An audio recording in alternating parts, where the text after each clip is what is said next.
Hey everyone, I just wanted to provide a follow-up story on the Ames, Iowa straw poll that took place last weekend. And when Ron Paul came on a very strong second place finish there, the media largely ignored it. I was the one that provided you guys with the video proof showing Politico's article that said Bachmann wins Iowa straw poll, and then it said Pawlenty gets third. It completely left out Ron Paul in the title of their article, and the video went viral. And then Politico, like the next day, they changed the title to saying Bachmann wins straw poll. Like, they got exposed on the spot. So I want to give you something else pretty interesting. Today is Friday, August 19th, 2011, nearly a week after this straw poll vote.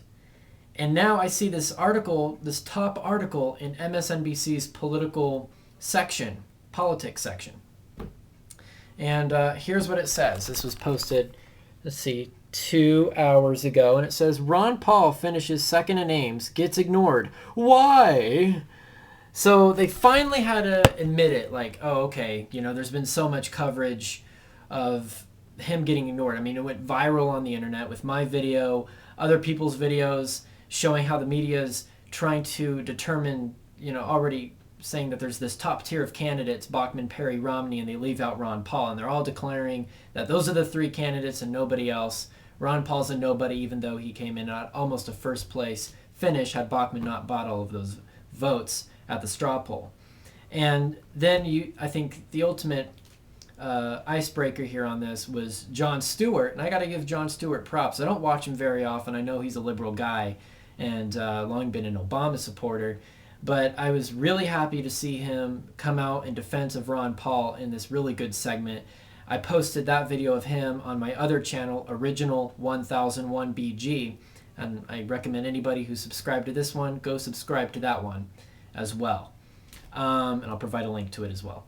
So, yeah, in the article on NBC, this NBC article goes on to say, well, Jon Stewart pointed out that he was being ignored largely by the media and blah, blah, blah. So you see, they're trying to shape the nomination process by saying, oh, he can't be elected because he's too extreme on some issues.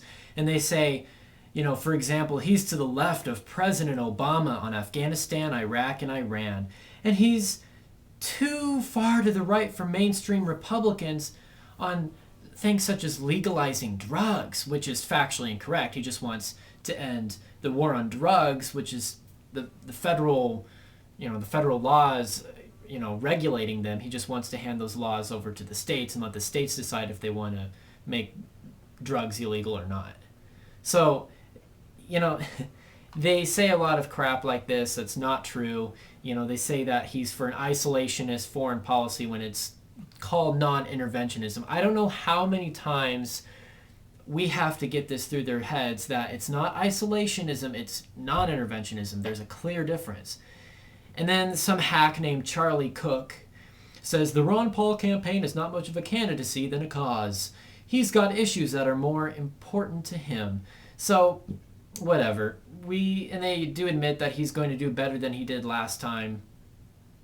And it goes on to talk about other people and how Paul, and it does a long article on Ron Paul I haven't even finished reading yet because I just read the first section of it, and it was typical mainstream media spin of Ron Paul. So check that article out. Check out my other channel, Original 1001BG, if you have not yet subscribed. But yes, I just wanted to provide this update with you because finally some corporate media outlets are finally having to admit, like, oh, yeah, we've kind of ignored him.